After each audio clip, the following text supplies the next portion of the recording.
నమస్తే welcome to our voice నేను journalist నవత తెలంగాణలో లోక్సభ ఎన్నికలు సమీపిస్తున్న వేళ ఆయా పార్టీల నాయకులకు సంబంధించి అనేక విషయాలు మాట్లాడుతూనే ఉన్నాం. అసలు తెలంగాణ బీజేపీ రాష్ట్ర అధ్యక్షుడిగా కిషన్ రెడ్డి ఏం చేశారు? తెలంగాణ అసెంబ్లీ ఎన్నికల్లో బీజేపీ బలహీనపడింది. ఇందుకు కారణం రాష్ట్ర అధ్యక్షుడు మార్పే అనే ప్రచారం సైతం కూడా ఉంది. బండి సంజయ్ స్థానంలో కిషన్ రెడ్డిని నియమించడంతోనే పార్టీ 8 సీట్లకు పరిమితమైందని ఆరోపణలు కూడా వచ్చాయి. బీఆర్ఎస్ కాంగ్రెస్ పార్టీలు సైతం అవే ఆరోపణలు కూడా చేస్తున్నాయి. కిషన్ రెడ్డి బీఆర్ఎస్ కోవర్ట్ అంటూ ప్రచారం చేసేవారు కూడా లేకపోలేదు.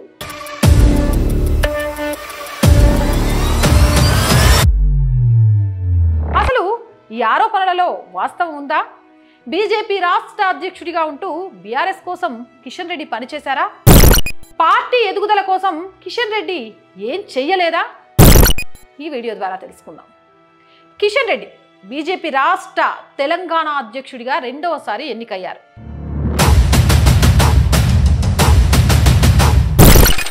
తెలంగాణ ఏర్పాటుకు ముందు ఉమ్మడి ఆంధ్రప్రదేశ్గా ఉన్నప్పుడు ఆయన రాష్ట్ర అధ్యక్షుడిగా పనిచేశారు. ప్రత్యేక రాష్ట్రం ఏర్పడిన తర్వాత తొలి అధ్యక్షుడిగా పనిచేశారు. ఆయన ఆధ్వర్యంలోనే తెలంగాణ అసెంబ్లీ ఎన్నికలకు వెళ్ళింది మొట్టమొదటిసారి బీజేపీ. ఈ ఎన్నికల్లో ఎన్డీఏ కూటమిలో భాగంగా తెలుగుదేశం బీజేపీలు కలిసి పోటీ చేశారు. బీజేపీ 5 స్థానాల్లో గెలవగా టీడీపీ 15 స్థానాలను కైవసం చేసుకుంది. ఈ విజయం వెనుక నాటి అధ్యక్షుడు కిషన్ రెడ్డి ఉన్నారు అని చెప్పడంలో అతిశయోక్తి లేదు. ఆ తర్వాత జరిగిన పరిణామాలతో టీడీపీ నుంచి గెలిచిన సభ్యులు బీఆర్ఎస్లో చేరిపోయినా బీజేపీ సభ్యుల్లో ఒక్కరంటే ఒక్కరు కూడా పార్టీ మారకుండా కిషన్ రెడ్డి వారిని కాపాడుకుంటూ వచ్చారు. ఆ తర్వాత మరోసారి కిషన్ రెడ్డికి 2023లో రాష్ట్ర అధ్యక్ష బాధ్యతలను అప్పగించింది బీజేపీ అధిష్టానం. కేవలం 6 నెలల ముందే బాధ్యతలు చేపట్టిన రాష్ట్ర ప్రభుత్వాన్ని ఇరకాటం పెట్టడంలో సక్సెస్ అయ్యారనే చెప్పొచ్చు. అప్పటి వరకు అందరూ కాళేశ్వరం ప్రాజెక్టు అవినీతి పైన మాట్లాడారు, కానీ పేదల ఆత్మగౌరవమైన ఇండ్ల విషయాన్ని పెద్దగా పట్టించుకోలేదు. అధికారంలోకి వస్తే డబుల్ బెడ్రూమ్ ఇల్లు ఇస్తామని చెప్పిన బీఆర్ఎస్ అధినేత కేసీఆర్ని ఆ ఇండ్ల వద్దకే వెళ్లి ప్రశ్నిస్తా అంటూ నిరసనకు పిలుపునిచ్చారు. రాష్ట్ర ప్రభుత్వం కట్టించిన డబుల్ బెడ్రూమ్ ఇండ్లు చూసి వస్తా అని చెప్పినందుకు ఇక్కడి సర్కార్ ఆయన ఆ రోజు అరెస్టు చేసింది. కేంద్ర మంత్రిగా అభివృద్ధిని చేసే హక్కు ఇవ్వరా అంటూ రోడ్డుపైనే బైఠాయించారు కిషన్ రెడ్డి. ఇది అప్పట్లో సంచలనంగా మారిందనే చెప్పాలి. ఓ కేంద్ర మంత్రి రోడ్డుపై కూర్చొని నిరసన తెలపడం 75 ఏళ్ల స్వతంత్ర భారతదేశంలో అరుదైన విషయమే. ఇక పార్టీ ఎదుగుదలలో కిషన్ రెడ్డి ఏం చేయలేదు అన్న ఆరోపణలు సైతం కొందరు చేస్తుంటారు. ఆయన సారథ్యంలోనే పార్టీ 2023 అసెంబ్లీ ఎన్నికలకు వెళ్ళింది. ఆ ఎన్నికల్లో బీజేపీ ఎన్నడూ గెలవని స్థానాలను కైవసం చేసుకుంది. హైదరాబాద్కు మాత్రమే బీజేపీ పరిమితమైందన్న ఆరోపణలను పటాపంచలు చేస్తూ ఆదిలాబాద్, నిజామాబాద్ జిల్లాల్లోనూ పార్టీ తన ఉనికిని చాటుకుంది. మరికొన్ని చోట్ల అత్యల్ప మెజారిటీతో కొన్ని స్థానాల్లో పార్టీ ఓడిపోయినా ప్రత్యర్థి పార్టీలకు గట్టి పోటీనే ఇచ్చారు. బీజేపీ బలపడింది అనే విషయాన్ని అసెంబ్లీ ఎన్నికల ద్వారా ప్రూవ్ చేసి చూపించారు. మరికొన్ని రోజుల్లో రాబోయే సార్వత్రిక ఎన్నికలు సైతం కిషన్ రెడ్డి నేతృత్వంలోనే పార్టీ వెళ్లనుంది.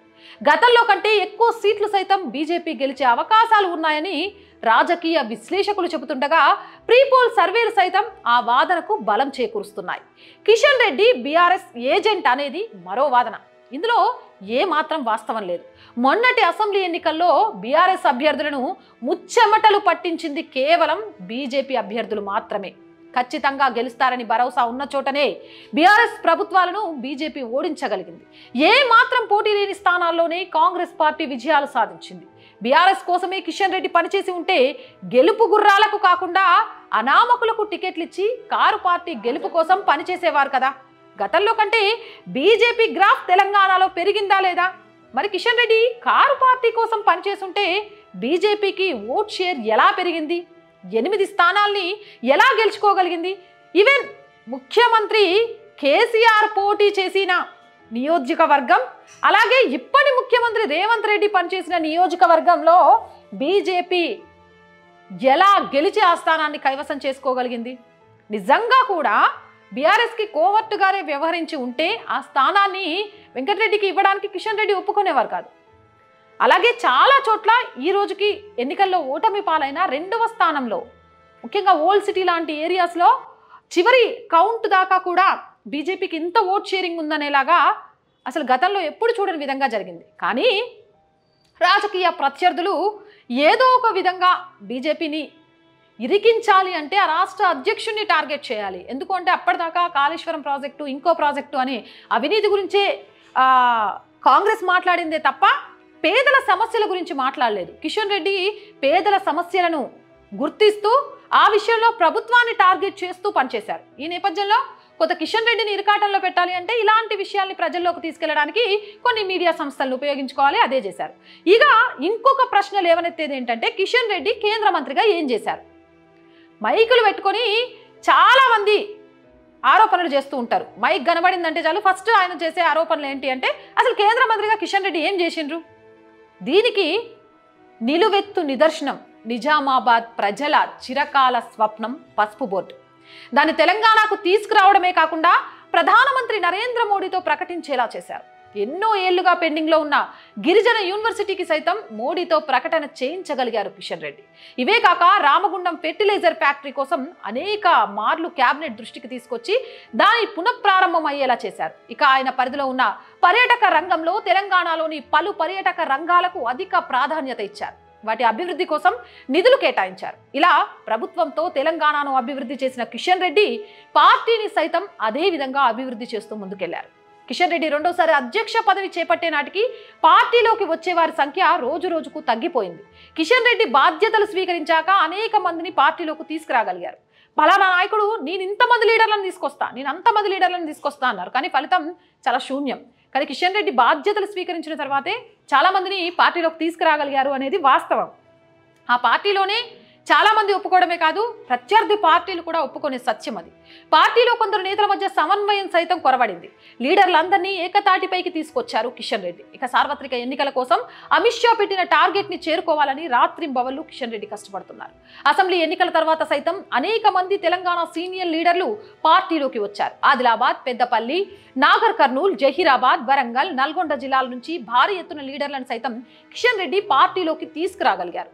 రమ్మనగానే ఏ లీడర్ కూడా రాడు, వారికి పార్టీ నుంచి భరోసా కల్పించాలి. అందులో కిషన్ రెడ్డి సక్సెస్ అయ్యారని చెప్పడంలో ఎలాంటి సందేహం లేదని చెప్తున్నారు చాలా మంది నేతలు, సీనియర్లు. మరి తెలంగాణలో బీజేపీ బలపడ్డానికి కిషన్ రెడ్డి కారణమయ్యారా కాదా? నిజంగా కిషన్ రెడ్డి కేసీఆర్ కోవర్ట. ఈ వీడియో చూసినాక మీకు చాలా క్లియర్గా అర్థమై ఉండాలి. ఇంకా ఇన్ని తెలిసిన తర్వాత కూడా మైకులు దొరికాయి కదా అని అపహాస్యం చేయాలి అని చూస్తే అది రేపటి మీ భవిష్యత్తుకే ప్రమాదకరంగా మారచ్చు. సోషల్ మీడియా వచ్చిన తర్వాత వాస్తవాలను చేరువేయటంలో చాలామంది యాక్టివ్గా ఉంటున్నారు. అదే నేపథ్యంలో నేను కూడా బీజేపీకి సంబంధించి, కిషన్ రెడ్డికి సంబంధించి వస్తున్న ఆరోపణలు నిజమేనా అని తెలుసుకునే ప్రయత్నంలో భాగంగా ఆయనకు సంబంధించిన అసలు ఆయన కేంద్ర మంత్రిగా ఏం చేశారు, అధ్యక్షుడిగా ఆయన వచ్చినాక ఏం జరిగింది, మొదటి అధ్యక్షుడిగా ఉన్నప్పుడు ఆయన ఏం చేశాడు అనేది ఒకసారి చెక్ చేస్తూ ఉంటే ఈ విషయాలన్నీ తెలిసాయి. నాకు తెలియగానే ఈ విషయాలందరినీ మీకు షేర్ చేయాలనిపించింది. అందుకే ఈ వీడియో చేశాను. మరి ఈ వీడియోపై కిషన్ రెడ్డి నాయకత్వంపై మీ అభిప్రాయం ఏంటి అనేది కామెంట్ సెక్షన్లో తెలియజేయండి. మోర్ వీడియోస్ కోసం మన ఛానల్ వెంటనే సబ్స్క్రైబ్ చేయండి. ఈ వీడియో నచ్చిందా లైక్ చేయండి, షేర్ చేయండి.